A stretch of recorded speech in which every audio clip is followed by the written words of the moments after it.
श्री कृष्ण चरण कमलेभ्यो नमः। श्रीमद्भगवद्भक्तेभ्यो नमः। कल हमने श्री गदाधर भट्ट जी का सुचरित्र श्रवण किया। आज हम श्री चारण भक्त इनका चरित्र हम श्रवण करेंगे। चरण शरण चारण भगत हरि गायक यता हुआ, 84 रूपक चतुर बरनत बानी जो जुआ। कि चौमुख चोरा चंड जगत ईश्वर गुण जाने, कर्मानंद अरु कोल्ह अक्षर परवाने। माधो मथुरा मध्य साधु जीवानंद शिवा, दूधा नारायण दास नाम माडननत ग्रीवा। कि भगवान के चरण कमलों के शरण ग्रहण करने वाले और उन्हीं के गुणों को गाने वाले 13 चारण भक्त हुए। और श्री चौमुखी चौरा जी, श्री चंड जी जगत में भगवत गुण गाने वाले, श्री ईश्वरदास जी, श्री कर्मानंद जी, श्री कोल्ह जी, प्रामाणिक काव्य रचने वाले श्री अल्लाह जी, मथुरा में रहने वाले श्री माधव जी, सरल संत श्री जीवानंद जी, शिवाम जी और श्री दूधा जी, श्री नारायण दास जी और नम्र स्वभाव वाले श्री मांडन जी, ये सभी चारण भक्त 84 रूपकों की रचना में तथा अनेक प्रकार से हरिगुण गान में अति चतुर हुए। कि चारण चरन्ति चारणः, चरणः चरन्तीति चरणः, पैर पाद चलना फिरना। चरणों के द्वारा ही प्रभु भक्त के पास पहुँचते हैं। इन्हीं का आश्रय लेकर भक्त भगवान को पाता है। अतः भगवान के चरण कमलों की महामहिमा है, अमित प्रभाव है, अतः वंदनीय है। चरण कमल बंदो हरिराई, ध्येयम सदा परिभवग्नमभीष्ट दोहम, तीर्थास्पदम शिव विरंचिनुतम शरण्यम। भृत्यार्तिहं प्रणतपाल भवाब्धिपोतम, वंदे महापुरुषते चरणारविंदम। हे महापुरुष, आपके श्री चरणारविंद सदा ध्यान करने योग्य, माया मोह के कारण होने वाले सांसारिक पराजयों का अंत कर देने वाले तथा भक्तों की समस्त अभिष्ट वस्तुओं का दान करने वाले कामधेनु स्वरूप हैं। वे तीर्थों को भी तीर्थ बनाने वाले स्वयं परम तीर्थ स्वरूप हैं। शिव ब्रह्मा आदि बड़े बड़े देवता जिन्हें नमस्कार करते हैं और शिव ब्रह्मा आदि बड़े बड़े देवता जिन्हें नमस्कार करते हैं और चाहे जो कोई उनकी शरण में आ जाए उसे स्वीकार कर लेते हैं।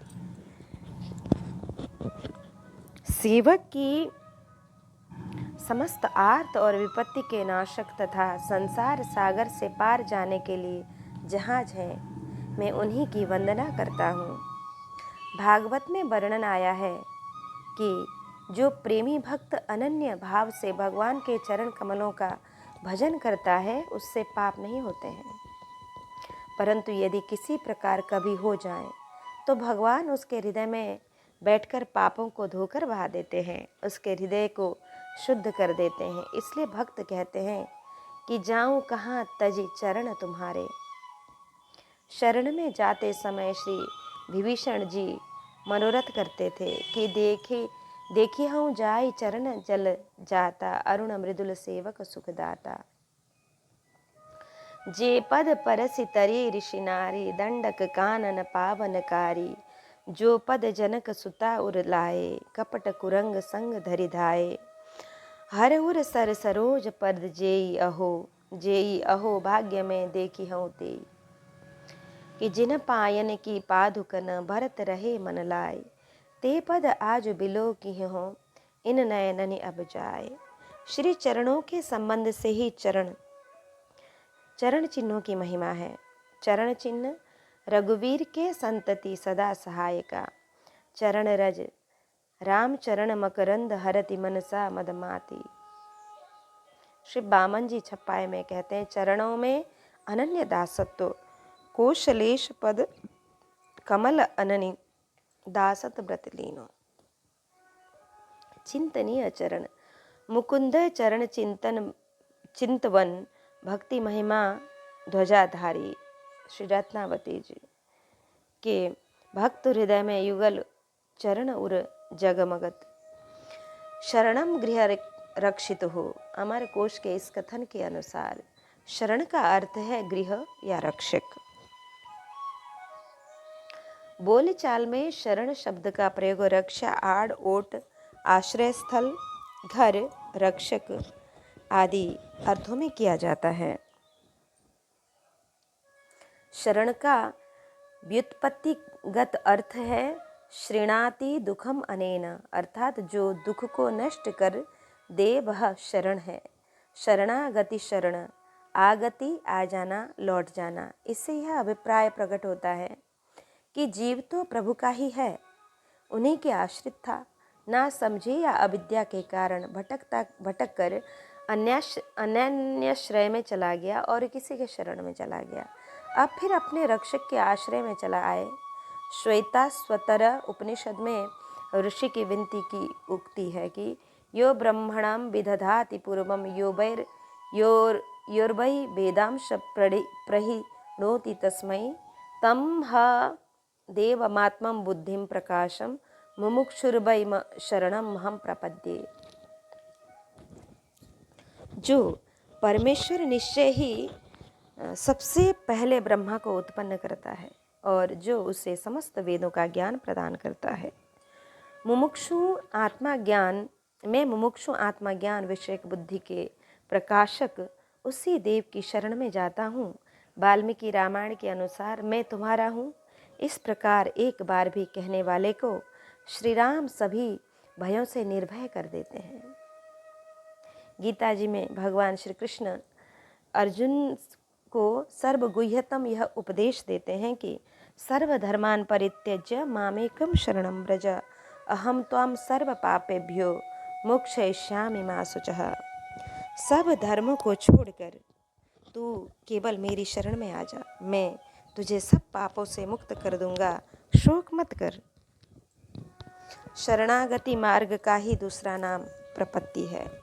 प्रपत्ति शब्द प्र उपसर्ग पूर्ववत पद धातु में ती प्रत्यय के योग से बना है। पद धातु का प्रयोग जाना, चलना, पहुंचना, प्राप्त करना आदि अर्थों में होता है। प्रपत्ति शब्द का व्युत्पत्तिगत अर्थ है प्रकृष्ट रूप से किसी के पास जाना या किसी को प्राप्त करना। पारिभाषिक अर्थ है प्रकृष्ट रूप से भगवान की शरण में पहुंचना।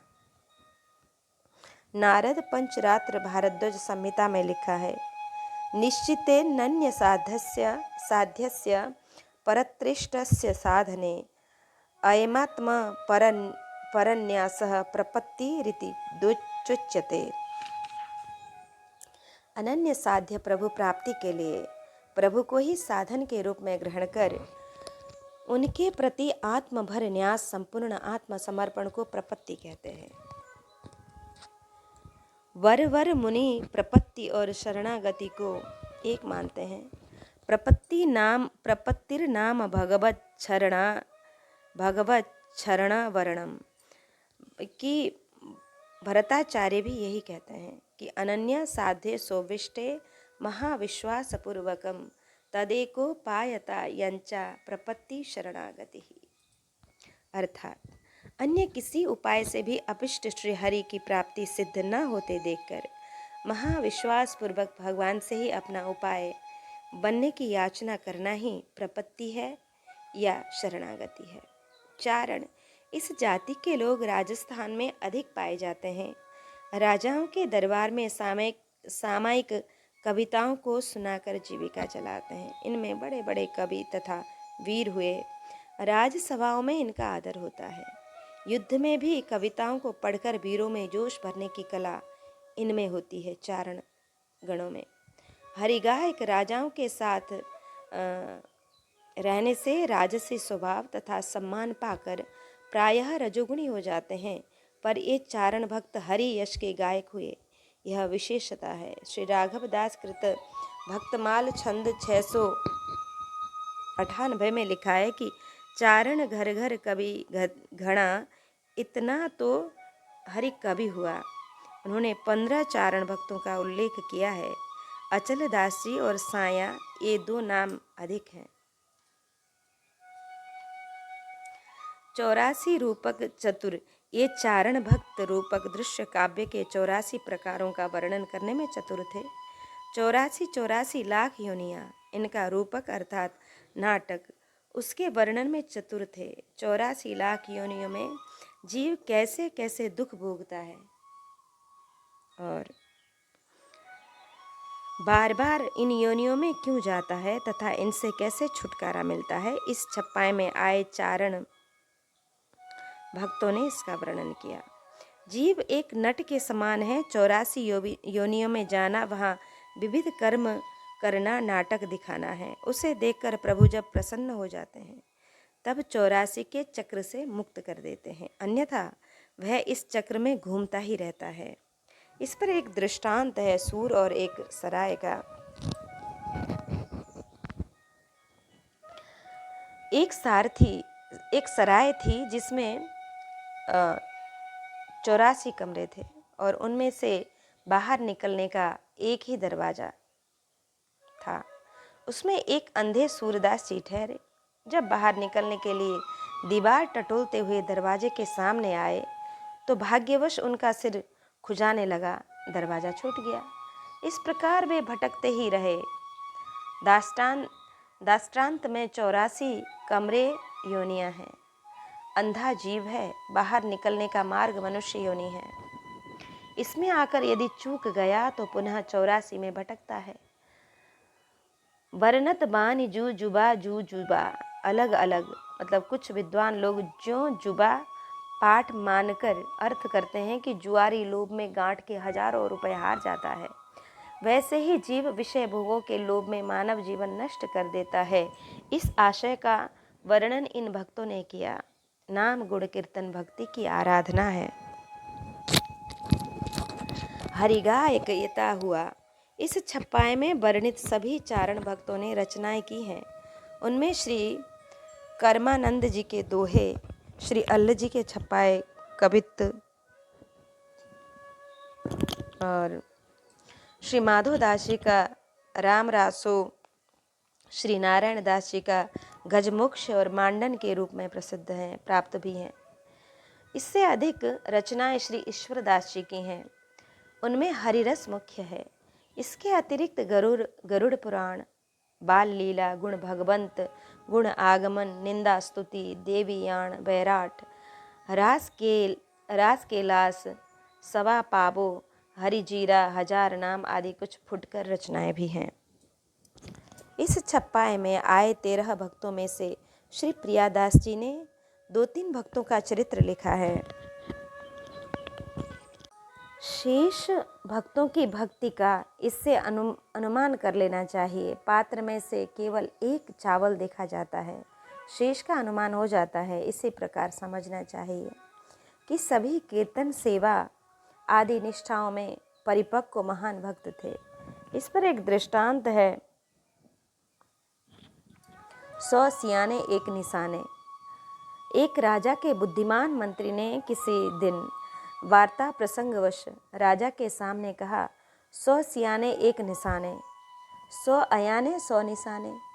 राजा को विश्वास नहीं हो रहा था, अतः मंत्री ने राजा के सामने 100 सयाने बुलाकर उपस्थित किए और कहा कि आप इनकी परीक्षा कर लीजिए, इन सब का लक्ष्य एक है। राजा ने सोच विचार कर सयानों को आदेश दिया कि घुड़सार के निकट जो हौदी है उसमें आप सब एक एक घड़ा दूध प्रातः अंधेरे में ही डाल जाइए। स्वीकार करके सभी अपने अपने घर गए और उन्होंने सोचा दूध है नहीं, किसी ने सोचा पैसा नहीं है, किसी ने सोचा कि दूध डालना व्यर्थ है, अतः मैं एक घड़ा पानी डालाऊं। 99 दूध डालने लगे तो कोई अंतर नहीं पड़ेगा। इसी तरह सब ने सोचा और सभी एक एक घड़ा पानी डाल गए। यथा समय राजा मंत्री के साथ निरीक्षण करने आया तो देखा कि पानी ही पानी है। बुलाकर पूछा और उनका सच्चा उत्तर सुनकर मंत्री की बात को सत्य माना और इनाम दिया। यहाँ चरण शरण और हरि गायन सबका एक ही लक्ष्य था। चौमुखी जी इनका दूसरा नाम चौमो था।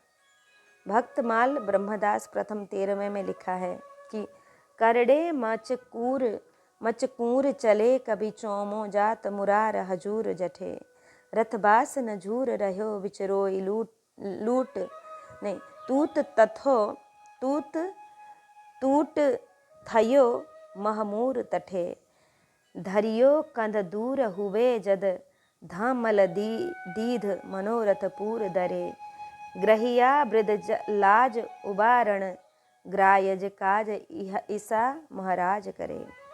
कि अर्थात श्री 84 जी अपने नगर से बैलों के रथ पर सवार होकर दर्शनार्थ श्री द्वारिकापुरी जी को द्वारिकापुरी जा रहे थे। चलते चलते रास्ते में एक जंगल के मध्य एक बैल मर गया। अब एक से रथ कैसे चले, मन में चिंतित हुए। तब उसी क्षण एक बैल आपके रथ के पास आकर खड़ा हो गया। तब आप उसे रथ में जोत कर सानंद द्वारका आए।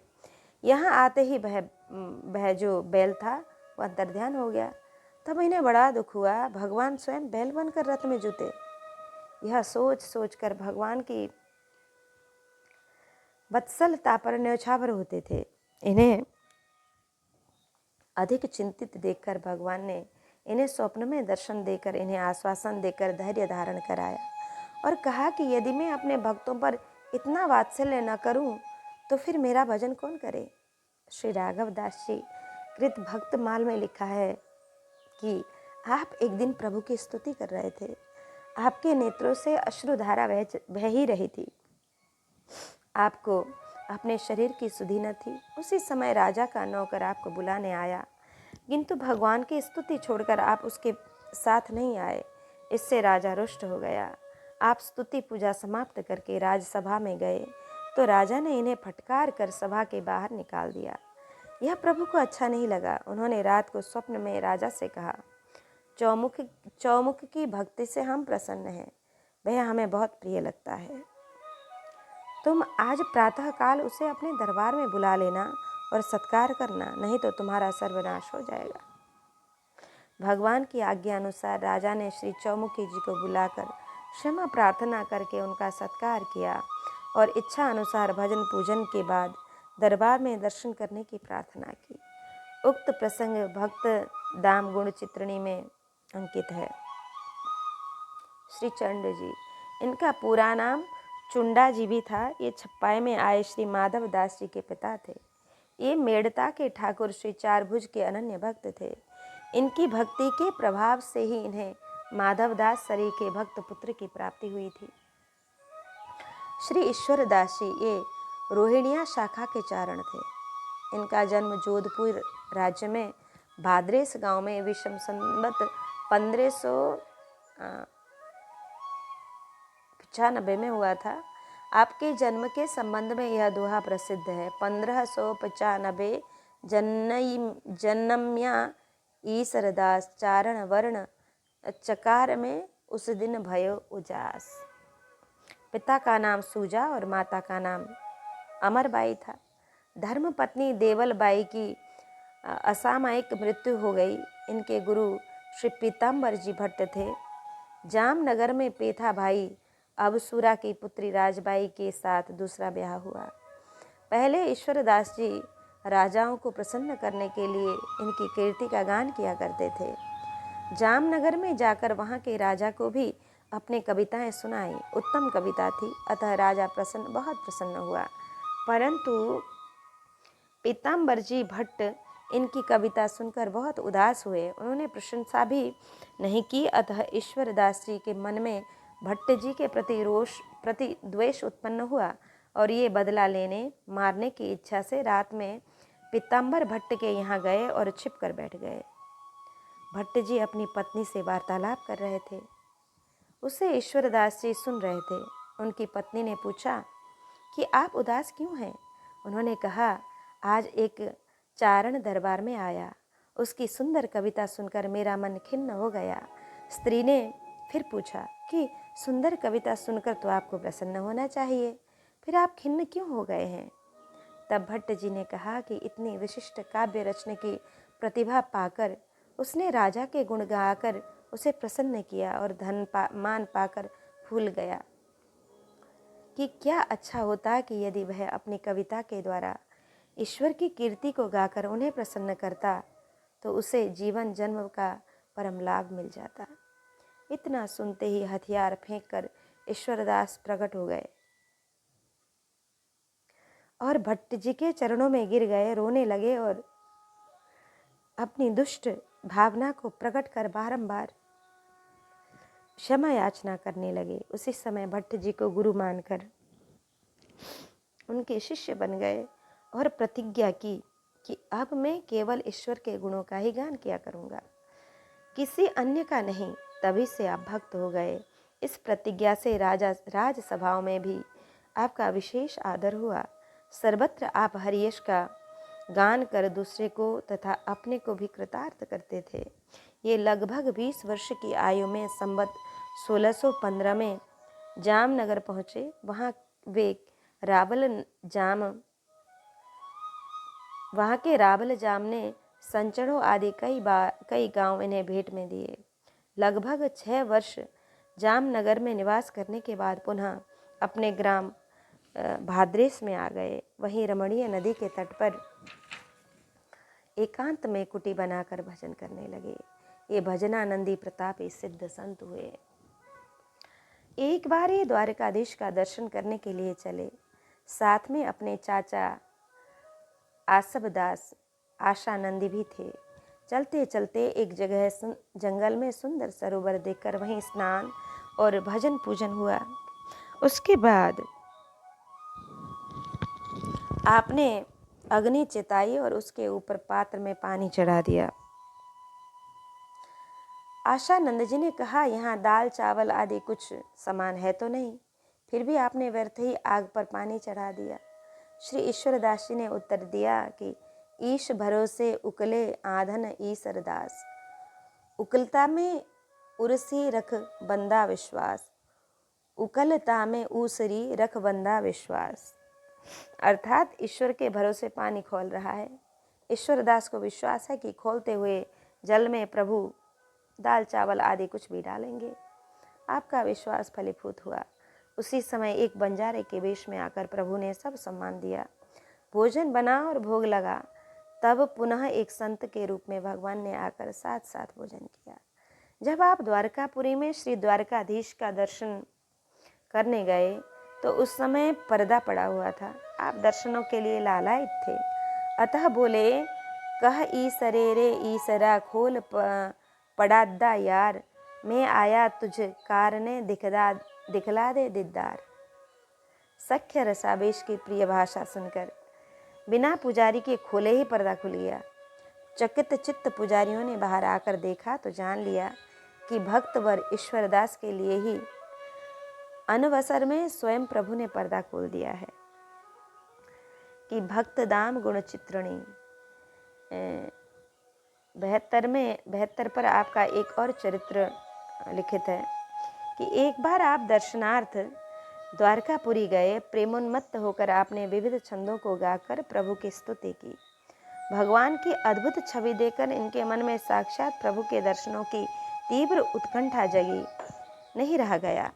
तब आप समुद्र में कूद पड़े, पर थल की तरह जल में इतस्ततः रोते गाते घूमते रहे। न तो आप डूबे, न किसी जीव जंतु ने आपको पकड़ा और दर्शन ही हुए। तब भगवत प्रेरणा से आप बाहर निकल आए और श्री द्वारकाधीश के द्वार पर अनशन व्रत लेकर बैठ गए। तीसरे दिन आपको आकाशवाणी सुनाई पड़ी। प्रभु ने कहा, हम तो तुम्हारे प्रेम के अधीन हैं, अतः तुम कष्ट सहकर घर को जाओ और संत सेवा के निमित्त तुमने जो धन का संग्रह किया है उसे संत सेवा में लगा दो। उसके बाद घर पर ही मैं तुम्हें दर्शन दूंगा। प्रातः काल में तुम्हें अपनी प्रसादी माला दिलवाऊंगा। आज्ञा पाकर आपने अनशन त्याग कर प्रसाद लिया। प्रातःकाल भगवान ने पंडा को आज्ञा दी। तब पंडा जी ने माला प्रसादी ईश्वरदास को प्रदान की। इसके बाद आप घर आए और बड़े प्रेम से आपने महोत्सव आरंभ कर दिया। संग्रहित धन के अतिरिक्त और भी बहुत सा सामान धन लगाकर आपने संत सेवा की। विदाई करते समय आपके साथ में प्रत्यक्ष प्रभु संतों का सत्कार कर रहे थे। ये बीच बीच में प्रभु दर्शन से विभोर होकर सुधिबुद्धि खो बैठते। तब भगवान इन्हें सचेत करके कर्तव्य का निर्देश देते। इसके बाद प्रभु छवि इनके नैनों में मन में बस गई। उसी में मग्न रहते।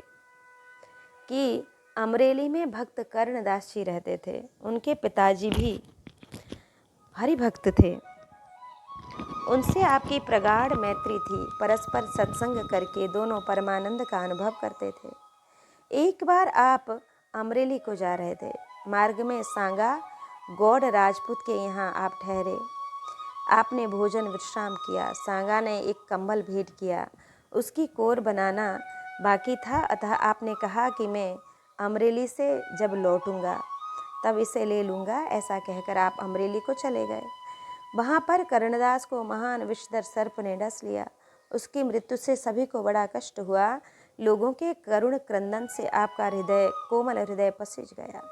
तब आपने प्रभु से विनती करके कर्णदास जी को जीवित कर दिया। कुछ दिन वहाँ भजन कीर्तन एवं सत्संग से लोगों को कृतार्थ कर श्री ईश्वरदास जी लौटे और सांगा राजपूत के यहाँ गए।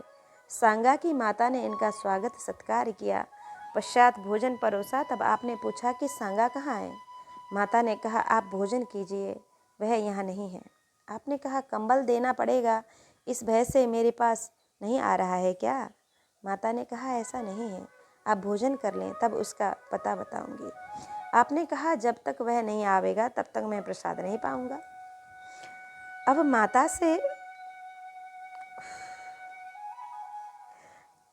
माता से रहा नहीं गया। वह रोने लगी। लोगों ने बताया कि वह अपने गोवंश को चराने गया था। नदी पार करते समय भयंकर बाढ़ आई और सभी पशुओं के सहित सांगा डूबकर बह गया।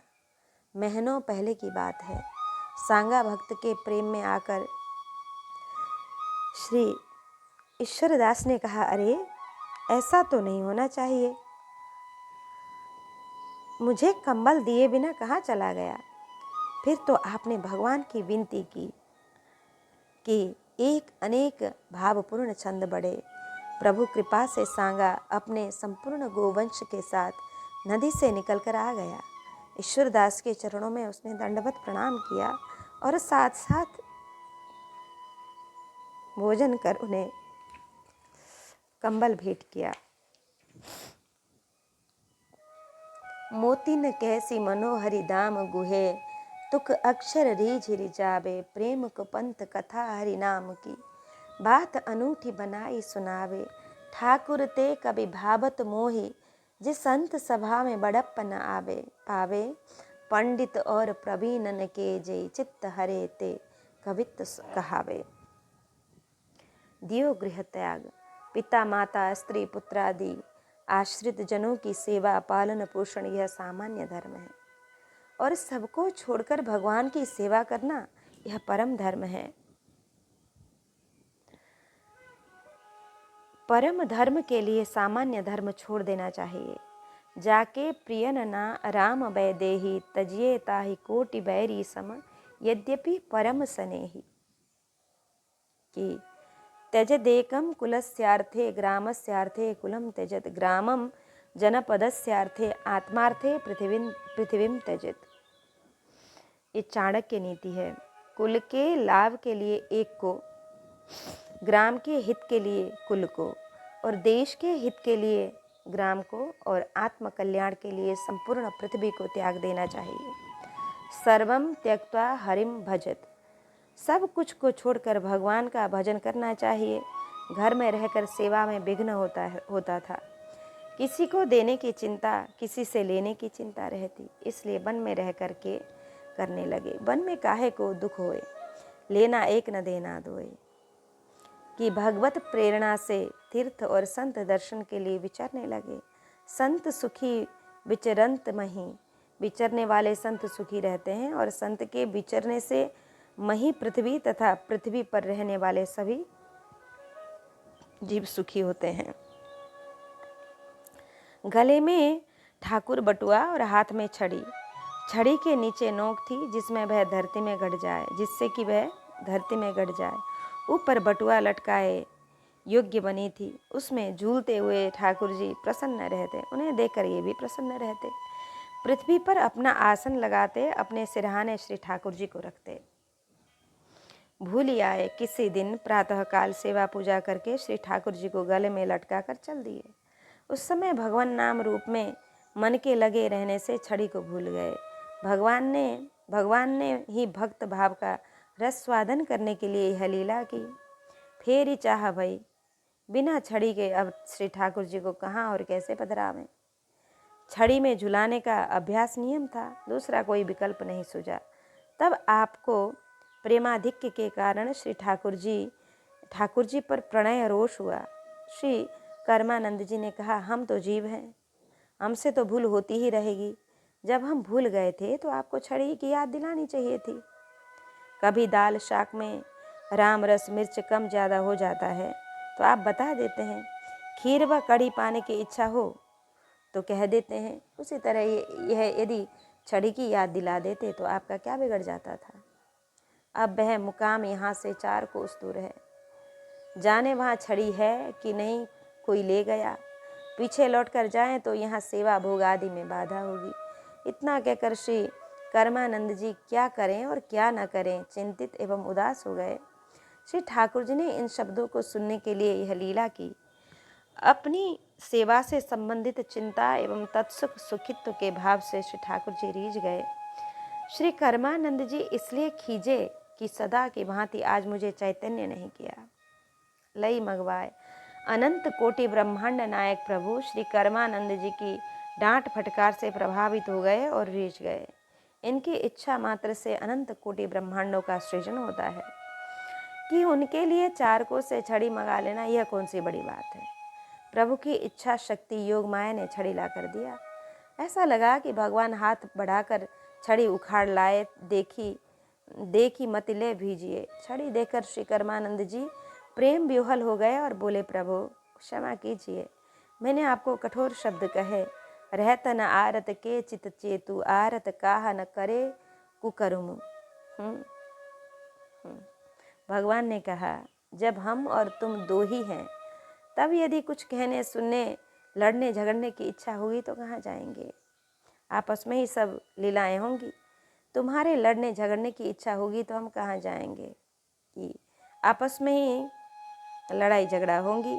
मैं तुम्हारे ऊपर अति प्रसन्न हूँ और तुम्हारे प्रेम के अधीन हूँ। तुम्हारा रोष मेरे सुख के लिए था। यहाँ पर श्री ठाकुर जी ने भक्त परवशता दिखाई। अहम भक्तः पराधीनः स्वमातु स्वन्न गात्रायः विस्त्रस्त कवरस्रजः दृष्टा परिश्रमं कृष्ण कृपयासीत स्वबंधने एवं संदर्शिता ह्यंग हरिणः भृत्यवश्यता स्ववशेनापि कृष्णेन यस्येदं सेश्वरम वशे। भगवान श्री कृष्ण ने देखा कि मेरी माता का शरीर पसीने से लथपथ हो गया, चोटी में गुथी हुई मालाएं गिर गईं। तब कृपा करके वे स्वयं ही अपनी माँ के बंधन में बंध गए। भगवान परम स्वतंत्र हैं। ब्रह्मा इंद्र आदि के साथ यह संपूर्ण जगत उनके वश में है। फिर भी इस प्रकार बंधकर संसार को यह दिखा देते हैं कि मैं अपने प्रेमी भक्तों के वश में हूँ। इस संबंध में एक बुढ़िया का दृष्टांत 3 खंड में है, सुनार की कथा है। वह हमने अभी श्रवण नहीं की है। 3 खंड जब चलेगा तो हम उसको सुनेंगे कि कोल्ह जी श्री अल्ल जी, इनका चरित्र अब हम श्रवण करें। कोल्ह जी और श्री अल्ल जी। कोल्ह अल भाई दो कहा सुखदाई सुनो, पहिलो विरक्त मद मांस नहीं खात है। हरि के रूप गुण वाणी में उच्चार करे, धरे भक्ति भाव हिये ताकि यह बात है। दूसरों अनुज जानो, खाए सब उन मानो। नृप ही को गावे प्रभु, कभु गाए जात है। बड़े के अधीन रहे, सोई करे जोई कहे।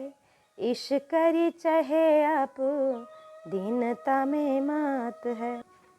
भक्ति रस बोधिनी टीकाकार श्री प्रियादास जी कहते हैं कि अब कुल और अल दोनों भाइयों की सुख देने वाली कथा को सुनिए कि इन दोनों में बड़े भाई कुल जी संसार के विषयों से उदासीन थे। वे तामसी पदार्थ मदिरा मांस आदि को नहीं खाते पीते थे। वाणी से अपनी कविता में भगवान के ही रूप और गुणों का वर्णन सर्वदा गान करते और वर्णन करते भक्ति भावना को हृदय में धारण करते थे। यह तो इनकी बात हुई। दूसरे उनके जो छोटे भाई थे वे सब कुछ खाते पीते तथा राजसी भोगों को भोगते थे। राजाओं के गुणों का गान करते, कभी कभी भगवान के गुणों का गान कर लेते थे, परंतु अपने बड़े भाई के आज्ञाकारी थे। सदा उनके अधीन रहते थे और उन्हें ईश्वर के समान पूज्य मानते थे। सर्वदा दीनता में मग्न रहते थे। विरक्त केवल वैराग्य भय रहित है तथा एकांतवासी विरक्त ही सुखी है। देखें और सुने हुए विषयों में सर्वथा तृष्णा रहित चित्त की जो वशीकार अवस्था है वही वैराग्य है। जिससे भगवान के गुणों का गान किया जाए वही वाणी धन्य है। सोबानी जो हरि गुण गावे। भगवत गुणानुवाद का गान करने वाली जिह्वा, गान न करने वाली जिह्वा व्यर्थ है और जो गान करती है वही जिह्वा सही जिह्वा है। जिह्वा सती दारदुरी केव सुतना, चोप गायत्यु रुगाय गाथा। जीह सो दादुर जीह समाना, जो हरि करे नाम गुणगाना। नाम गुणगान कीर्तन भक्ति है और कलयुग में इसी की प्रधानता है। दीनता, दीन का अर्थ है दुर्बल, आर्त। यहाँ पर अन्न धन वस्त्र आदि से हीन गरीब की दीनता से प्रयोजन नहीं है, किंतु नाना प्रकार के भोगों ऐश्वर्यों का अहंकार त्याग कर श्री कोल जी और पूज्य ज्येष्ठ भ्राता एवं परम भक्त भगवत भक्त मानकर उनके साथ समक्ष तथा उनका स्मरण कर दीनता में मग्न हो जाते। श्री कोल जी को छोड़कर अन्य किसी साधनों की आशा नहीं थी और न किसी का विश्वास था। भक्त में ऐसी भक्ति के कारण ये भगवान को परम प्रिय थे, क्योंकि प्रभु को दीन परम प्रिय है। यही दरबार दीन को आदर रीति सदा चली आई, कि तुलसी दीन पर एक राम ही की प्रीति। श्री कोल जी, श्री अल्ह जी अपने को तृण से भी तुच्छ मानकर श्री कोल जी के प्रति प्रेम भाव में ऐसे मग्न हो जाते थे कि जिसमें दूसरी दुनिया का भाव कदापि नहीं समा सकता था। अतः टीकाकार लिखते हैं कि दीनता में मात मस्त रहते थे। बड़े आए कहे चलो द्वारका निहारी सही, मिथ्या जग भोग या में आयु ही बिहात है। आज्ञा के अधीन चलो आए पुरलीन भय, नए चोज मंदिर में सुनो कान बात है। कोल के सुनाए सब जे नान छंद गाए, पाछे अल दोए चार कहे सकुचात है। भयो ही हूँ कारो प्रभु, कहीं गए माला घरे डारो, ल्याए पहिरावे कहो मेरो बड़ो भ्रात है। एक दिन बड़े भाई श्री कोल जी ने अल्ल जी से कहा, संसार के सभी भोग मिथ्या हैं, इनमें फंसकर आयु व्यर्थ ही बीती जा रही है, इसलिए चलो श्री द्वारकापुरी को और श्री द्वारकाधीश के दर्शन करावें। छोटे भाई अल्ल जी तो अपने बड़े भाई के सर्वथा वश में थे, अर्थात बड़े आज्ञाकारी थे। अतः आज्ञा पाते ही उनके साथ चल दिए और श्री द्वारकापुरी पहुँचे। जब मंदिर में दर्शन करने गए तो वहाँ एक विलक्षण घटना घटी, जिसे ध्यान देकर सुनिए। श्री कोल्ह जी ने भगवान को अपने बनाए हुए अनेक छंद गाकर सुनाए। इसके बाद श्री अल्ल जी ने भी सकुचाते हुए दो चार छंद सुना दिए। इनके पदों को सुनकर श्री द्वारकाधीश ने प्रसन्न होकर हुंकार भरी और पंडा जी को आज्ञा दी कि अल्लाह जी को मेरी प्रसादी माला पहनाओ। आज्ञा पाकर पंडा जी माला लेकर आए और इन्हें पहनाने लगे। तैसे ही इन्होंने कहा, ये मेरे बड़े भ्राता हैं, आप इन्हें माला पहनाइए, मैं इस योग्य नहीं हूँ। चलो द्वारका। पामसो द्वारकाया वही वायुना समुदीरतः पापीनां मुक्तिदा प्रोक्तः किम पुनर्द्वारका भुवि। यह स्कंद पुराण में है। वायु के द्वारा उड़ाई हुई श्री द्वारका की रज पापियों को मुक्ति देने वाली है। फिर साक्षात द्वारका की तो बात ही क्या, वह भक्तों को विशेष सुख देने वाली है। अतः कोल्ह ने विचार किया कि धाम दर्शन से अल्लाह को विषयों से वैराग हो जाएगा, फिर यह सहज में ही उसका त्याग कर देगा। यहाँ त्यागने को कहूँ तो शायद प्रभाव न पड़े।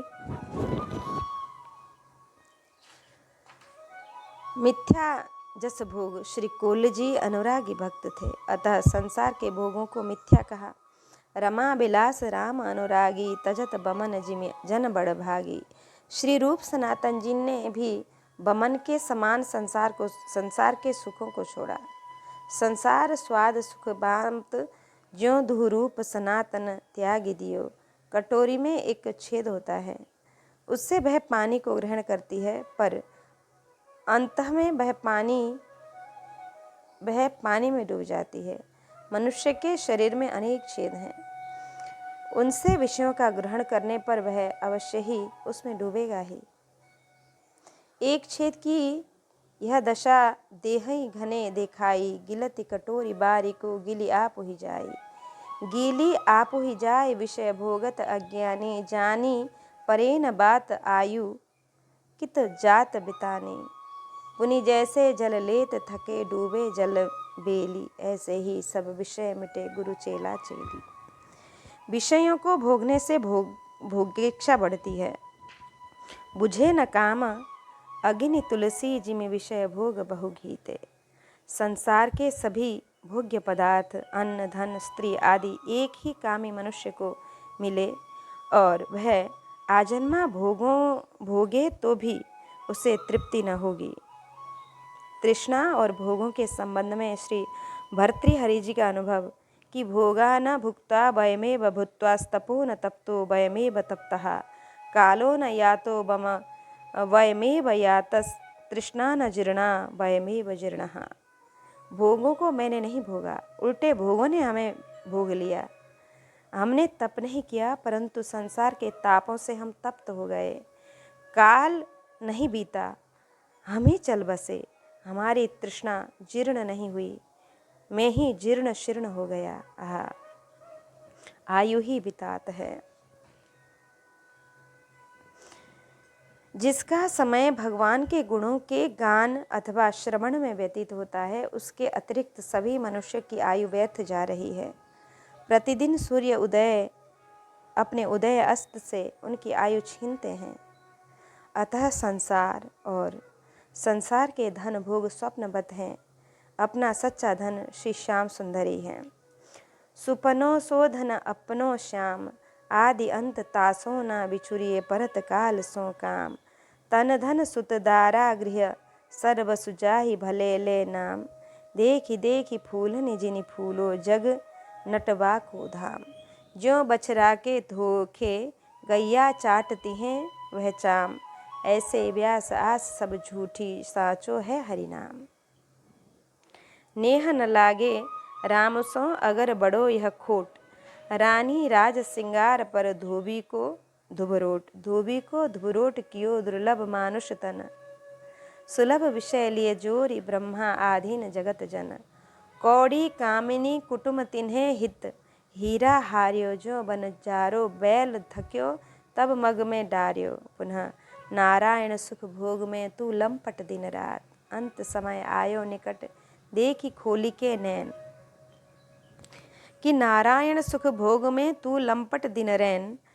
अंत समय आयो निकट देख खोली के नैन। धन यो वन यो जाएगो जैसे उड़े कपूर, नारायण गोपाल भज, क्यों चाटे जगधूर। आज्ञा समनसु साहिब सेवा, सभी सेवाएं करें और आज्ञा का पालन न करें तो सब सेवाएं व्यर्थ हैं। आज्ञा का पालन करने से सब सेवाओं का फल प्राप्त होता है। भक्त की आज्ञा पालन से उनकी सब सेवाएं हो गईं और भक्त की सेवा से भगवत सेवा भी संपन्न हुई। अतः अल्ल जी घर गृहस्थ में रहते हुए भी भगवत सेवक थे। गुरुजनों की आज्ञा श्रद्धा से पालन करने पर कभी भी धोखा नहीं होता।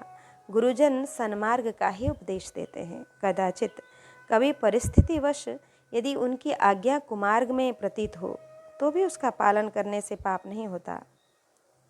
साधन का साधक मार्ग से पतन नहीं होता। यथा गुरुपित मात स्वामी सिख पाले, चले कुमग पग परे न खाले। तनय याति यौवन दयेउ, पितु आज्ञा अग असज न भयेउ। परशुराम पितु आज्ञा राखी, मारी मातु लोक सब साखी। गुरुजनों की आज्ञा का पालन करने से कभी हानि नहीं होती है। इस पर एक दृष्टांत है कि एक सिद्ध साधक का एक उपकारी एवं महान सिद्ध संत थे। लोग उनके पास आकर अपनी कथा व्यथा सुनाते थे। वे सबको एक न एक उपाय बता ही देते थे। लोगों के मन में उसका गुरुभाव था। दैव योग से उसकी संपत्ति क्षीण हो गई।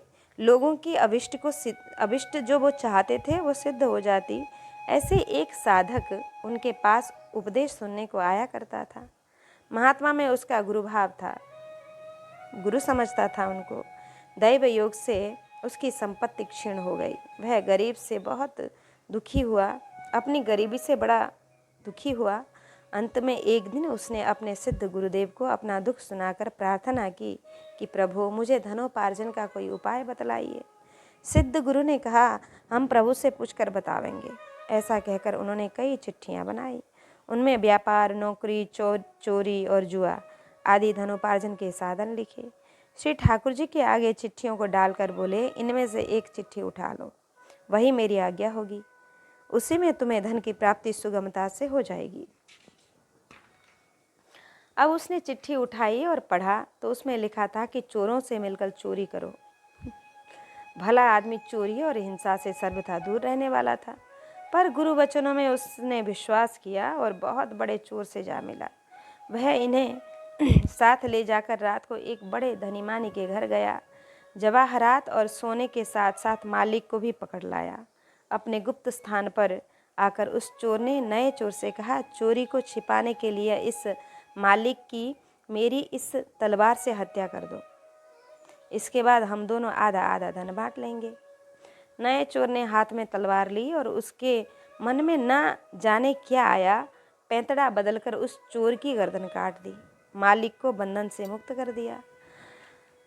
अब तो मालिक बहुत प्रसन्न हुआ। गांव के राजा की आज्ञा लेकर संपूर्ण धन उस नए चोर को देकर उसका कृतज्ञ हुआ। दोनों सिद्ध गुरुदेव के पास आए और उसके उपदेशानुसार भगवत भजन में लीन हो गए। आज्ञा में विश्वास होने के कारण भगवत प्रेरणा से हिंसक चोर की हत्या में पुण्य हुआ। राजा प्रजा को सुख हुआ और अपना मनोरथ भी पूर्ण हुआ। गुरुजनों की आज्ञा मानना भगवान की ही आज्ञा मानने के समान है। देखि पुरि लीन भयो, प्रभु का श्री विग्रह। इसके दो स्वरूप हैं, एक नित्य और दूसरा लीला। लीला स्वरूप से धाम प्रकृति मंडल में रहता है, परंतु उसको प्रकृति के विकार छू नहीं पाते, वरंच अपने समीप आने वाले के प्रकृति विकारों को हर कर उन्हें अपने नित्य स्वरूप को प्रदान करते हैं। अतः श्री कोल, अल्ल और भ्राता द्वारकापुरी के दर्शन से आनंद मग्न हो गए। द्वारकापुरी का दर्शन करके श्री सुदामा जी को अपूर्व दिव्य सुख हुआ। देखी के विभूति सुख उपजो अभूत को। नाम, रूप, लीला और धाम ये चारों सच्चिदानंद स्वरूप हैं। नयो चोज जिसमें हंसी, व्यंग और गंभीर भाव हो उसे चोज कहते हैं। भगवान श्री कृष्ण कौतुकी हैं। ये अपने प्रेमियों के साथ व्यंग और विनोद भी करते हैं। भीमसेन जी के साथ व्यंग विनोद के प्रसंग हमने पढ़े हैं। जो बड़े एवं विरक्त थे उनका सत्कार न करके छोटे भाई गृहस्थ का सत्कार करके हंसी कराई। गंभीर भाव यह है कि जो छोटा है, अपने को छोटा मानता है, धन्यता से युक्त है, मैं उसका पहले और विशेष सत्कार करता हूँ। पुनः मेरी अपेक्षा मेरा भक्त आदरणीय है, उसी प्रकार मैं भक्त की अपेक्षा भक्त का विशेष आदर करता हूँ। कोल्ह जी के अनन्य भक्त अल्लाह जी का आदर करके भगवान ने यह सिद्धांत प्रकट किया कि सुनो कान बात कहकर, कि टीकाकार ने इस प्रसंग में रहस्य का संकेत किया। सदा विरक्तों का आदर करते थे, आज विषय का आदर किया यह नया चोज है। कोल्ह ने नाना छंद गाए। छंद अर्थात कवित्त, सवैये आदि छंद अर्थात चारों वेद, उपनिषद, उपवेद आदि। यहाँ छंद शब्द श्लेष हैं। तात्पर्य यह है कि श्री कोल्ह जी ने नाना वेद उपवेदों में नाना प्रकार से वर्णित जो भगवान का ऐश्वर्य उसे स्वरचित नाना छंदों में गा गा कर सुनाया। द्वारिका के नाथ सब नाथन के नाथ प्रभु, देवन के दिव्य देव संकट सहाय है। ब्रह्मा शिव देव दैत्य दानो और मानवादि, सब ही के रचैयाओ सब में समाये हैं। कारक के कारकों तत्वन के तत्व आप, माया के अधीन इस अलख लगाए हैं। महिमा महान गावे वेद पुराण कोल, पार नहीं पावे हरि शीस कुनवाए हैं। पाछे अल्ल कहे सकुचात है। श्री कोल्ह जी ने अपनी कविता भेंट श्री द्वारकानाथ जी की सेवा में समर्पित करके अपने छोटे भाई अल्ल को प्रेरित किया कि तुम भी कुछ भगवत गुणगान करो। श्री अल्ल जी के मन में बड़ा भारी संकोच था कि मैं विषयी तुच्छ प्राणी हूँ, मुझे प्रभु की लीलाओं का अनुभव नहीं है और गुणों का भी ज्ञान नहीं है, फिर क्या और कैसे सुनाऊं। संसारी राजाओं की मिथ्या बड़ाई करते करते वाणी दूषित हो गई है, इससे निर्मल निर्विकार प्रभु का सुयश गाते कैसे बनेगा। इस प्रकार सोचकर मौन ही रहे। तब पुनः कोल्ह जी ने अनिवार्य आदेश दिया कि संकोच छोड़कर गुणगान करो, हमारे पास प्रभु को देने योग्य और है ही क्या, अतः वाणी के द्वारा सेवा करके उसे पवित्र करो। तब श्री अल्लाह जी सावधान हुए और सकुचाते हुए प्रभु के माधुर्य का वर्णन करते हुए पटरानियों के और ब्रज गोपियों के श्रृंगार तथा पारस्परिक प्रेम वार्ता का वर्णन किया। गलिन में गोकुल में घासी घासी गोपिन को, गोरसो दानल सिहाई है। सगरी अलबेली को न बल नरबेलिन को, सगरी अलबेलिन को न बल नवेलिन को, गाय के गवायो अरु नच के नचायो है। अबला नान मन प्राण की हरन हारी, बांसुरी बजाए घर बार भूलवायो है। जसुदा के छैया रस रंच के रचैया भैया, नेह की नदी में ते नहवायो है। देश विदेश के देखे नरेश नरीज के को जो बूझे करेगो। याते तने तन जात गिरो गुण सौगुण, अवगुण गांठ परेगो। बांसुरी बारो बड़ो रिझबार है, श्याम जू नेक सो ढार डरेगो। लाड़िलो छैल छबीलो अहीर को, पीर हमारो हिये को हरेगो। भर्यो हूँ कारो। श्री अल्लाह जी ने धन्य भाव में भरकर कविता सुनाई तथा उसमें भक्त प्रेम का वर्णन था। अतः प्रभु ने प्रेम से सुना और हुंकारी भरी, सिर हिलाया, वाह वाह कहा। जैसे माता यशोदा के द्वारा राम कथा सुनकर हुंकारी भरी थी, वैसे ही यहाँ भी भगवत कृपा का धन्य हेतु धन्य है। कृपा कर प्रभु ने पुजारी द्वारा माला प्रसादी दिया। श्री अल्ल जी ने कहा, मेरे बड़े भ्राता हैं, विरक्त संत हैं, अतः माला सम्मान के प्रथम अधिकारी तो मेरे भ्राता ही हैं। पर प्रभु ने विचारा कि कोल्ह जी तो सब कुछ त्याग कर मेरी शरण में है, मेरी ओर आकृष्ट हैं ही। इस द्वारिका यात्रा में कोल्ह जी अल्ल जी को इसलिए लाए हैं कि यह सब कुछ त्याग कर शरणागत भक्त हो जाएं। अतः अल्ल जी के मन वचन कर्म को आकृष्ट करने के लिए प्रभु ने भी मन से इच्छा की, अल्ल को अपनाया, हुंकारी भरकर वाणी से तथा माला प्रसाद देकर कर्म से आकृष्ट किया। जैसे संत महंत जन अपने सेवक समुदाय को प्रसाद देकर प्रभावित करते हैं, अपनी ओर आकृष्ट कर भक्ति पथ का पथिक बनाते हैं, उसी प्रकार द्वारकाधीश ने भी यहाँ और आगे दही उभय पातर प्रसाद देकर आकृष्ट किया। दायो पेन याही दायो बड़ो अपमान भयो, गयो बूढ़ो सागर में दुख को न पार है। बूढ़ा तही आगे भूमि पाई चलो झूमी प्रीति सो अनीति भूले नहीं मानो तरबार है। सोही आए लेन हरि जन मन चैन छिल्यो, मिल्यो कृष्ण जाए पायो अति सुख सार है। बैठे जब भोजन को दई उभे पातर ले, दूसरी जो कैसी कही वही भार प्यार है।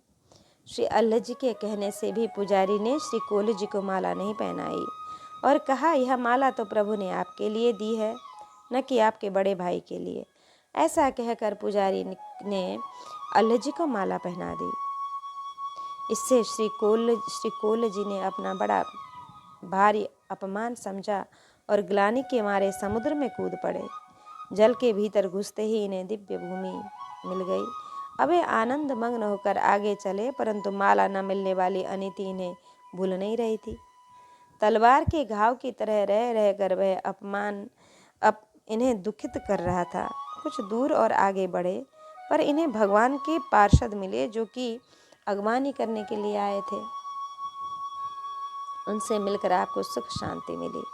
फिर आपने जब द्वारकाधीश श्री कृष्ण चंद्र के दर्शन किए, तब परमानंद की प्राप्ति हुई, अपमान का दुख भूल गया। इसके बाद जब कोल्ह जी प्रसाद पाने के लिए बैठे, तब भगवान की आज्ञा से सेवकों ने इनको सामने से 2 पत्तल परोसे। आपने पूछा, यह दूसरा पत्तल किसके लिए है? भगवान ने उत्तर दिया, तुम्हारे छोटे भाई के लिए है, वह हमें और तुम्हें भी अत्यंत प्रिय है ना। बड़ो अपमान भयो। भगवान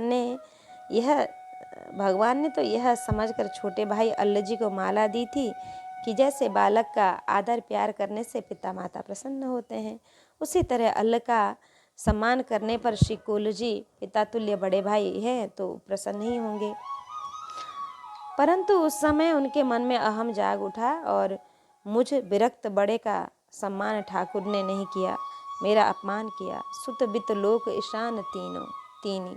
ये गृहस्थ को और मान बड़ाई ईर्ष्या में विरक्त होने पर भी कभी कभी मन में आ जाती है। जैसे दुर्वासा को अमरीश के प्रति उनकी बड़ाई सुनकर ईर्ष्या हुई। इन्हें तब का अहंकार था। श्री कोल्ह जी का अहलिक के प्रति पूर्ववत सद्भाव था। श्री ठाकुर जी ने मेरे साथ ठाकुर ने अन्याय किया, यह समझकर महान दुख हुआ। आत्महत्या करने के लिए समुद्र में कूद ही पड़े। माला प्रसाद पाकर श्री अल्ल जी प्रेम विभोर थे, वे शुद्ध थे। इन्हें कोल्ह जी के मानसिक दुख का पता ही न चला। कुछ देर बाद जब श्री अल्ल जी सावधान हुए तो उन्होंने श्री कोल्ह जी को न देखकर मंदिर से बाहर आकर पता लगाया तो मालूम हुआ कि समुद्र में डूब गए।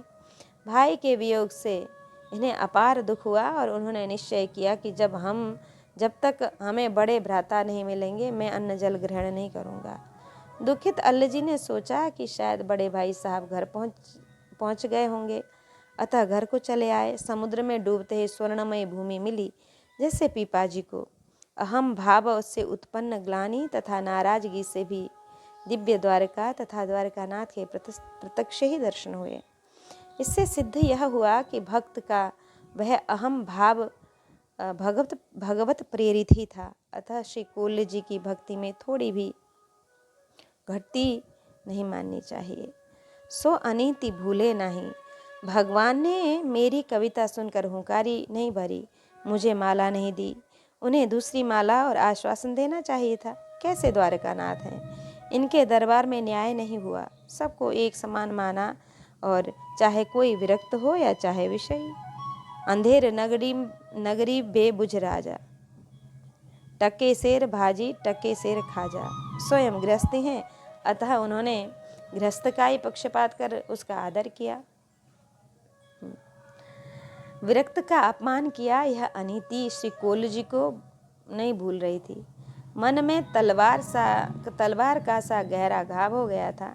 जब द्वारिका की दिव्य भूमि मिली तो उस प्रसन्नता में थोड़ी देर के लिए दुख दूर हुआ, फिर उसका स्मरण हो आया।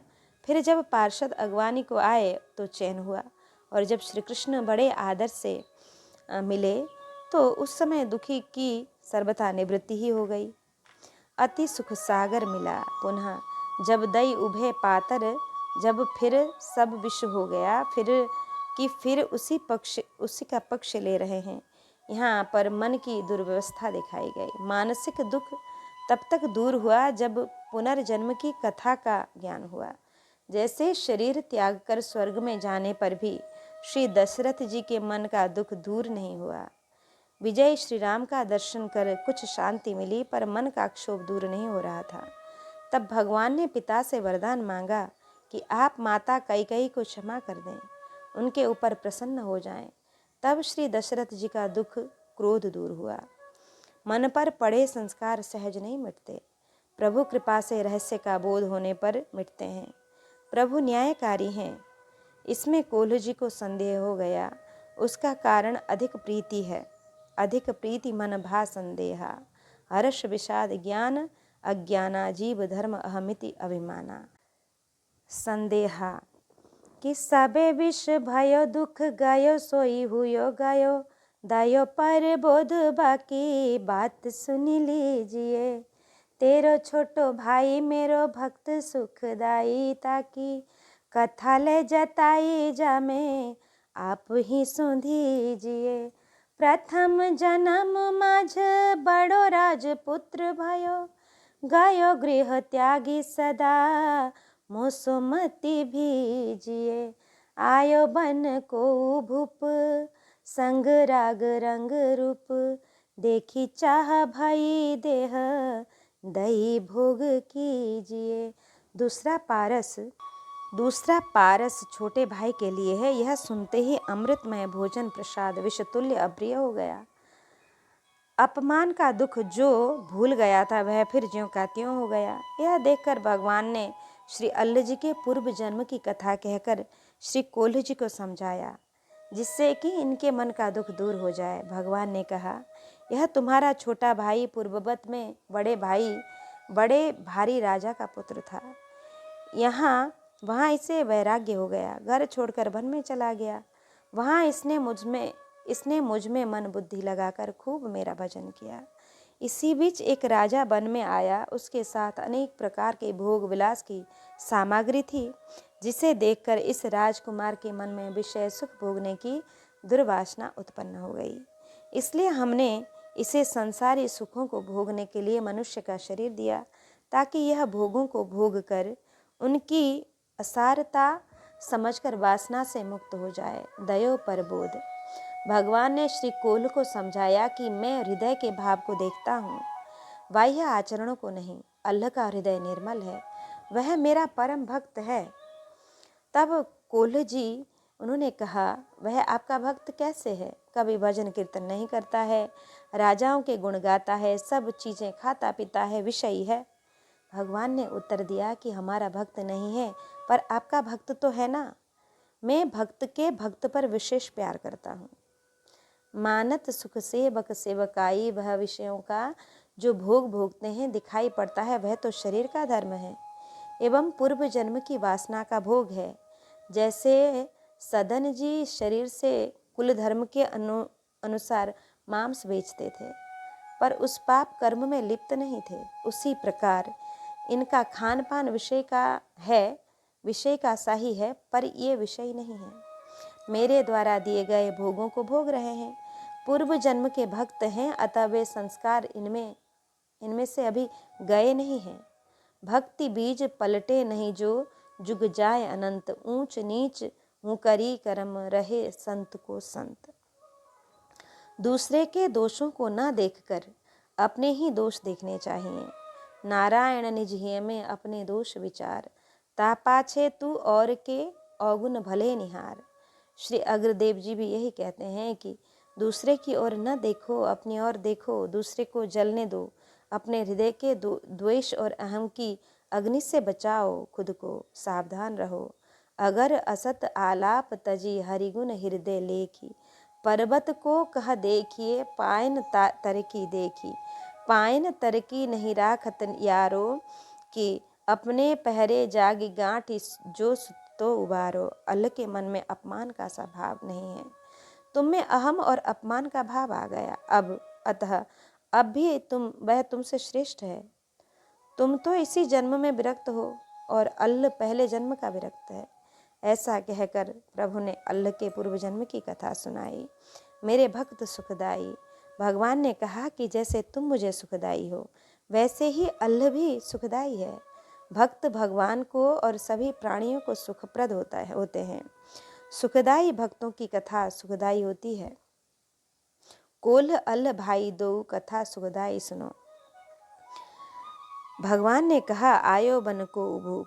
भगवान ने कहा अल्लाह जी पूर्व जन्म में जब राज्य सुख को तुच्छ समझकर पुनः उसे त्याग कर वन में भजन करने लगे, तब बहुत दिनों के बाद उस वन में एक राजा शिकार खेलने के लिए आया। उसके साथ में बड़ा भारी समाज था। नृत्य गान करने वाली बहुत सी स्त्रियां थीं। बहुत से इष्ट मित्र मंत्री सैनिकों के साथ राजा का खाना पीना हंसना आदि देखकर इनके मन में आया कि हम भी कभी राजा थे। यदि हमने राज्य का त्याग न किया होता तो इस प्रकार का आनंद हम भी लेते। अब यदि वापस घर को चलें तो भी भोग योग्य शरीर नहीं रहा। वन में तप करते करते हम सूख गए, संसार के सुखों का स्वाद न मिला। आदि आदि बातें मन में सोचते विचारते ही शरीर छूट गया। अंते मत ही सागति के अनुसार भोग्य पदार्थ और भोग योग्य शरीर प्रभु ने दिया। देखी चाह भई, विषयी जनों को विषय भोगते देखकर तथा सुनकर मन में विषय भोगने की वासना उत्पन्न हो ही जाती है। यदि कहो कि ये बड़े विरक्त थे, राज्य सुख छोड़कर आए थे, फिर इनको राग रंग रूप देखकर क्यों चाह हुई, तो कहते हैं कि मन की गति दुस्तर है, चंचल है। महान त्यागी विरागी श्री सौरभी ऋषि, उन्होंने मछलियों का विहार देखा तो उसका परिणाम यह हुआ कि मानधाता की 50 कन्याओं से विवाह करना पड़ा। भगवान शंकर मोहिनी के रूप को देखकर मोहित हुए, अतः कहा कि इंद्रियों का समूह बलवान है, विद्वानों को आकर्षित कर लेता है। विषय का अन्न जल एवं संग चाह को उत्पन्न करता है। और राजा और संत का एक दृष्टांत हमने श्रवण किया था। जब तक विषयों की चाह है तब तक प्रभु की प्राप्ति नहीं हो सकती। देह के भीतर श्वास है, श्वास के भीतर जीव, जीवे भीतर वासना, क्या ही विधि पाई व पीव। इसके लिए मनोनिग्रह करना चाहिए, उसे स्वतंत्र नहीं छोड़ना चाहिए कि न कुर्याद कर ही चित सख्यम मनसी ह्यनवस्थितो यद विश्रम्भाचीर्णम चस्कंद तप ऐश्वरम। इस चंचल चित्त से कभी मैत्री नहीं करनी चाहिए। इसमें विश्वास करने के लिए ही मोहिनी रूप में फंसकर महादेव जी का चीरकाल का संचित तप क्षीण हो गया। शिवजी श्री सौरभी आदि मोहित हो गए, तो यदि अल्लाह का मन विषयासक्त हुआ तो इसमें कौन आश्चर्य है। भगवान का कथन भी है, भक्त के मन में राजसुख भोगने की इच्छा हुई। ठाकुर जी ने कहा तो मैंने प्यारवश देह भोग दोनों दिए। यद यद वांछित मद भक्त तत् कुर्याद मतंद्रितः। मेरे भक्त जो जो इच्छा करते हैं निरालस्य होकर मैं वही करता हूँ। यद्यपि श्री अल्ल जी का मन राजा के राग रंग को देखकर विषयासक्त हो गया, यद्यपि उनका ऐसा पतन हुआ कि संस्कृति चक्र में पड़ जाएं। इस संबंध में भगवान श्री उद्धव जी से कहते हैं, बाध्यमानोपि मद्भक्तो वैषयी रजितेन्द्रियः प्रायः प्रगल्भ यद्भक्त्या विषयर्नाभिभूयते। श्री उद्धव जी, मेरा जो भक्त अभी जितेंद्रिय नहीं हो सका है और संसार के विषय बार बार बाधा पहुंचाते रहते हैं, अपनी ओर खींच लिया करते हैं, वह भक्त भी क्षण क्षण में बढ़ने वाली प्रगल्भ अर्थात पुष्ट भक्ति के प्रभाव से प्रायः विषयों से पराजित नहीं होता है। सकामी भक्तों की कामनाओं को पूर्ण करके भगवान प्रसन्न नहीं होते हैं। सकामी वैष्णव भक्त को भी अंत में निष्काम भाव की प्राप्ति कराते हैं, जैसे ध्रुव, विभीषण आदि को। श्रीमद् भागवत में देवगण कहते हैं, सत्यम सत्यम दिशत्यर्थित मर्थितो नृणा नैवार्थदो यत् पुनरर्थिता यथ स्वयं विधत्ते भजता मनिच्छता मिच्छापिधानम निजपाद पल्लवम। यह सत्य है कि भगवान सकामी भक्तों के मांगने पर उन्हें अविष्ट पदार्थ देते हैं, किंतु यह भगवान का वास्तविक दान नहीं है, क्योंकि उन वस्तुओं को पा लेने पर मनुष्य के मन में पुनः कामनाएं होती ही रहती हैं। इसके विपरीत जो उनका निष्काम भाव से भजन करते हैं, उन्हें तो वे साक्षात अपने श्री चरण कमल ही दे देते हैं, जो अन्य समस्त इच्छाओं को समाप्त कर देने वाले हैं। श्री अल्ल जी को चाह हुई, तदनुसार भोग और देह मिला, पश्चात ये भी निष्काम हुए और श्री प्रभु के चरण कमलों की प्राप्ति इन्होंने भी की। एक दृष्टांत है दो भोगियों का। एक राजा, दो भाई थे। शत्रुओं ने उनकी नगरी पर आक्रमण कर दिया। भयंकर युद्ध के बाद दोनों परास्त होकर प्राण बचाकर भागे। कुछ उपाय न सूझा तो दोनों कपड़े रंगकर योगी बन गए, पर उन्हें घर गृहस्थ के सुख नहीं भूलते थे। संयोगवश एक गांव में भागवत की कथा हो रही थी। ये भी वहां पहुंच गए तो इन दोनों ने कथा में सुना कि अंत में पांडवों ने महाप्रस्थान किया। हिमालय में जाने पर वे बर्फ में गल गए और देवों द्वारा सम्मानित हुए। अपने अपने लोकों को गए। यह सुनकर उन दोनों भाइयों ने भी घोषणा कर दी कि हम अब बर्फ में गलने जा रहे हैं। यह सुनकर ग्रामीण प्रजा ने इनका बड़ा स्वागत सत्कार किया, फिर विदाई दी। मिथ्या ज्ञान वैराग्य के अहंकार वश ये हिमालय पर चढ़ने लगे। रास्ते में एक खेत मिला, उसमें तरबूजा और ककड़ियाँ लगी थीं। एक तरबूजा के, दूसरे ककड़ियों के प्रेमी थे। दोनों के मुंह में पानी आया। दोनों अपने अपने इष्ट की प्रशंसा करने लगे। मांगने पर भी खेत के मालिक ने इनको खरबूजा ककड़ी न दी। दोनों आगे बढ़े, बर्फ पर गिर पड़े। एक यक्ष को दया आई। उसने उससे कहा, तुम दोनों एक एक भर मांग लो। तब एक ने ककड़ी, दूसरे ने खरबूजा मांगा। इसी बीच प्राण छूट गए। वासना के अनुसार इन्हें श्रृंगाल की योनि मिली। दोनों ही अभिष्ट भोग पाए। संस्कृति के चक्कर में पड़कर मरते और पैदा होते ही रह गए। तेरे वियोग अन्न जल सब त्यागे दियो, जियो नहीं जात बात बाप बेगी सुधी लीजिए। हाथ पे प्रसाद दिनो, आए घर चिन्ह लीनो, सुपनो सो गयो बीती प्रीति वासों कीजिए। द्वारिका को संग सुनी आवत ही आगे चलो, मिलियो भूमि पर दृग भरी वह दीजिए। कही सब बात श्याम धाम तजो ताहि छिन, कर्यो वनवास दो अति मति भीजिए। फिर भगवान ने कोल्ह जी से कहा, तुम्हारे वियोग में तुम्हारे छोटे भाई ने अन्न जल त्याग दिया है। तुम्हारे वियोग में वह अधिक दिन जीवित नहीं रह सकता है, इसलिए अब तुम शीघ्र घर जाकर उसकी खबर लो। यह कहकर भगवान ने श्री कोल्ह जी के हाथ में प्रसाद दिया। शंख चक्र के चिन्ह लेकर आप घर को आ गए। अपमान का दुख स्वप्न में हुए दुख के समान बिल्कुल भूल गया। मन में उसके प्रति अपार प्रेम हो गया। इधर छोटे भाई श्री अल्ल जी ने जब सुना कि बड़े भ्राता कोल्ह जी दिव्य द्वारिका का दर्शन करके आ रहे हैं, तो तो उनके स्वागत के लिए चले। भाई को देखकर भूमि पर पड़कर प्रणाम किया। आंखों में आंसू भर आए। श्री कोल जी ने अल्ल जी को भगवत प्रसाद दिया।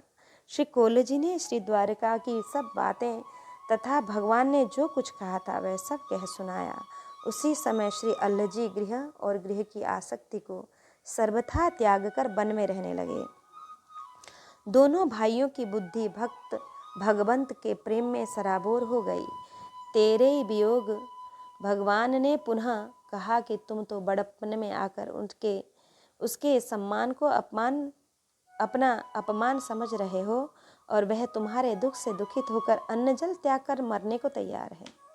अपनी ओर देखो और उसकी ओर देखो। यदि तुम शीघ्र ही उसके पास न पहुँचे तो वह शरीर त्याग देगा। हाथ प्रसाद। जब भगवान ने कहा चलो प्रसाद ले लो, तब श्री कोल जी प्रसाद पाने के विचार से बैठ गए। श्री रुक्मणी जी ने पाने के लिए न परोस कर ले जाने के लिए 2 पारस दिए। इनके मन में दुख हुआ तो उठ खड़े हुए। जब भगवान ने पूर्व जन्म का प्रसंग सुनाया और प्रबोध अर्थात वह ज्ञान दिया जिसमें मान अपमान निंदा स्तुति में समभाव होता है, अब उन्हें अल्ल जी के पास पहुंचने की जल्दी पड़ी। तब भगवान ने दोनों पारस उठाकर इनके हाथ में दिए और शंख चक्र की छाप दी और अल्ल जी के पास जाने की आज्ञा दी। नहीं तो द्वारका में पहुंचने पर इनका विचार वहां से लौटने का नहीं था। श्री कोल जी जल्दी जल्दी भगवान के पार्षदों को और द्वारिका धाम को प्रणाम कर चल दिए। प्रभु कृपा से क्षण मात्र में भौम द्वारिकापुरी में आ गए। उस समय श्री पीपाजी की तरह इनके भी सूखे पट भीजे ही कि इनके भी अर्थात वस्त्र सूखे थे और हृदय में प्रेम डूबा था। यहाँ श्री अल्ल जी को ढूंढने लगे तो लोगों के द्वारा ज्ञात हुआ कि वे घर गए। अब उन्हें घर पहुंचने की जल्दी हुई। इन्होंने आंख मूंद कर व्याकुलता से प्रभु का ध्यान किया तो क्षण मात्र में अपने गांव के निकट आ गए। सुपर 900 गयो बीती। भगवान के द्वारा प्रबोध पाकर अपमान का दुख स्वप्न दुख के समान हो गया। प्रबोध होने पर जागृत अवस्था हो गई। मेरा अपमान हुआ था यह मानने में इन्हें संकोच हुआ। यथा सपने जही सन होई लड़ाई, जागे समुझत मन सकुचाई। स्वप्न का दुख बिना जागे दूर नहीं होता और मोह का दुख बिना ज्ञानोदय के दूर नहीं होता। जो सपने सिर काटे कोई, बिन जागे न दुखी दूर होई, बिन जागे न दूरी दुख होई। अब अल्लाह के प्रति उस प्रीति का उदय हुआ जो भक्त के हृदय में भक्त भगवंत के प्रति होनी चाहिए। भगवान से भी बढ़कर भगवत दास मान्य है, यह भाव आ गया। द्वारका को सुनी संग श्री अल्ल जी का अनशन व्रत प्रसिद्ध हो गया था। श्री कोल जी को देखकर किसी ने दौड़कर इनके शुभागमन की सूचना दी। श्री अल्ल जी ने जब सुना कि दिव्य द्वारका में भगवान का सत्संग प्राप्त कर बड़े भाई साहब आ रहे हैं, वे दौड़ कर आए। श्री कोल जी ने पहले ही सोच रखा था कि अब अल्ल को छोटा न मानकर मैं उन्हें साष्टांग दंडवत प्रणाम करूंगा। अतः अल्ल जी के आते ही पृथ्वी पर गिर पड़े और देखकर श्री अल्ल जी लपक कर श्री कोल जी के चरणों की धूली मस्तक पर धारण की और स्वयं भी पुनः साष्टांग दंडवत प्रणाम करने लगे। दोनों के नेत्रों से अश्रुधारा तो बह ही रही थी। ग्रामवासियों की भीड़ भी पारस्परिक प्रेम को देखकर रो रो कर प्रणाम कर रही थी। दोनों भाई छाती से छाती लगाकर मिले। श्री कोल जी ने रोकर कहा, वह दीजिए, अर्थात जिस भक्ति के अधीन प्रभु ने हुंकारी भरी और माला दी, वही भक्ति हमको भी दीजिए। श्री अल्ल जी ने कहा, वह दीजिए जिस भक्ति भाव से आपने दिव्य द्वारिका और श्री द्वारकानाथ का दर्शन किया एवं कृपा प्रसाद प्राप्त किया, वह भक्ति भाव हमें दीजिए। धाम तजो ताहि छिन। अपने संबंध में भगवान के द्वारा कहे गए वार्ता प्रसंग को सुनकर श्री अल्ल जी प्रेमामग्न हो गए। मुझ विषय को प्रभु ने माना, भक्त माना, मेरे लिए प्रसाद भेजा, मुझ पर बड़ी कृपा की। यह स्मरण कर मन पूर्ण रूप से भगवान की ओर लग गया। अतः गृहासक्ति अपने आप छूट गई। जैसे श्री गदाधर दास जी श्री गोस्वामी जी के पत्र को पढ़ते ही वहीं से वृंदावन धाम को चल दिए थे। उसी प्रकार श्री अल्ल जी भी वहीं से कोल्ले जी के साथ साथ श्रीधाम वृंदावन आ गए और दोनों भाई प्रेम में पग गए। इस प्रकार श्री कोल्ले जी और श्री अल्ल जी का श्री कर्मानंद जी का चरित्र हमने श्रवण किया।